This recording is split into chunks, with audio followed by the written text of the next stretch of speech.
নমস্কার, আমি advocate Sourav Debnath, legal council চ্যানেলে আপনাকে স্বাগত। এবারের ভিডিওটা অনেকটা দিন দেরি হয়ে গেল, কারণ একটু মানে নিজের কাজের মধ্যে ব্যস্ততা ছিলাম। আর জানেনই এইসব লাইনে কিরম মানে পরিমাণে চাপটা থাকে। তো যাই হোক, এবারে যেহেতু দেরি হয়ে গেছে অনেকটা ভিডিও ছাড়তে, তার জন্য আপনাদের কাছে আমি ক্ষমা চেয়ে নিচ্ছি। আশা করি এরপর থেকে কন্টিনিউ আমি ভিডিও ছাড়তে পারবো। তা দেরি না করে আজকে ছোট্ট করে একটা জিনিস বলে দিই। আজকের মুদ্রা বিষয়টা হলো পাওয়ার অফ অ্যাটর্নি আর উইল। আপনারা অনেকেই জানেন বা অনেকে জানেন বা জানেন না যে উইল কি বা পাওয়ার অফ অ্যাটর্নি কি। অনেকের চিন্তা থাকে পাওয়ার অফ অ্যাটর্নি কি আছে বা উইল কি আছে।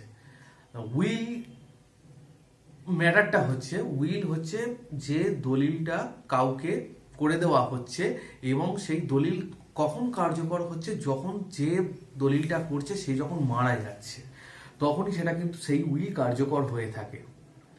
উইল অনেকবার করা যেতে পারে, অনেকবার ভ্যাকেট করা যেতে পারে, এবং সব থেকে বড় কথা হলো যে উইল সব সময় কার্যকর যখন হচ্ছে যে মারা যাওয়ার পর প্রবেট নেওয়া, প্রবেট তুলে তবেই কিন্তু আপনারা সেই জায়গার, অনেকে মনে করেন যে উইল করে গেছে তাহলে আমার কোনো কিছু দরকার নেই, ও যে করে গেছে সে মারা গেলে আমি ওটা এমনি পেয়ে যাবো। এমনি পাবেন না, আপনাকে প্রবেট নিতে হবে। প্রবেট একটা লেন্দি প্রসিডিওর বা যাই বলুন একটা লিগাল প্রসিডিওর, আর লিগাল মানেই আপনারা জানেন একটু লেন্দি প্রসিডিওর হয়ে থাকে। আচ্ছা, এবার power of attorney. Power of অ্যাটর্নিটা কি? পাওয়ার অফ অ্যাটর্নি অনেকে ভুল করে থাকেন যে পাওয়ার অফ অ্যাটর্নি করে দিয়ে গেছে মানে আমাকে সমস্ত কিছু, আমি আমার জায়গায় হয়ে গেছে, আমি সব কিছু পেয়ে গেছি, এবার আমি যা খুশি করতে পারবো বা এই জায়গাটা আমি আমার নামে হয়ে গেছে বা আমি সব কিছু। একটা জিনিস মাথায় রেখে দেবেন, পাওয়ার অফ অ্যাটর্নি কিন্তু ভ্যালিড থাকে যতদিন যে পাওয়ার দিচ্ছে আপনাকে সেই মানুষটা যতদিন জীবিত থাকছে। যখনই তিনি মারা যাচ্ছেন তখন কিন্তু পাওয়ার ভ্যাকেট হয়ে যাচ্ছে।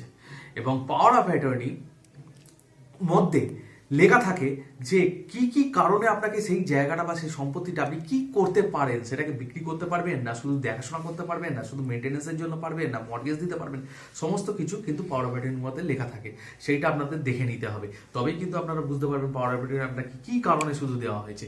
আপনি একটা জিনিস পেলেন, আপনি ওটা বিক্রি করে দেওয়ার চেষ্টা করলেন, তখন কিন্তু ওটা পাওয়ার অফ অ্যাটর্নিতে হবে না। মানে পাওয়ার অফটা আপনাকে দেখতে হবে আপনার সেই রাইটটা আছে কি না, তবেই কিন্তু পাওয়ার আপনার পক্ষে ভ্যালিড হবে। না হলে নর্মালি আপনাকে যে কারণে দেওয়া হয়েছে, হয়তো মেনটেনেন্স বা দেখাশোনা করার জন্য, তবেই সেই পাওয়ারটাই শুধু আপনার থাকবে। আশা করি উইল আর পাওয়ারের মধ্যে আপনাদের পার্থক্যটা বোঝাতে পেরেছি। এরকম আরও অনেক ভিডিও নিয়ে আমি আসবো, সাথে থাকুন আর চ্যানেলটাকে সাবস্ক্রাইব করে রাখুন। দেখা হচ্ছে পরের ভিডিওতে, ভালো থাকবেন।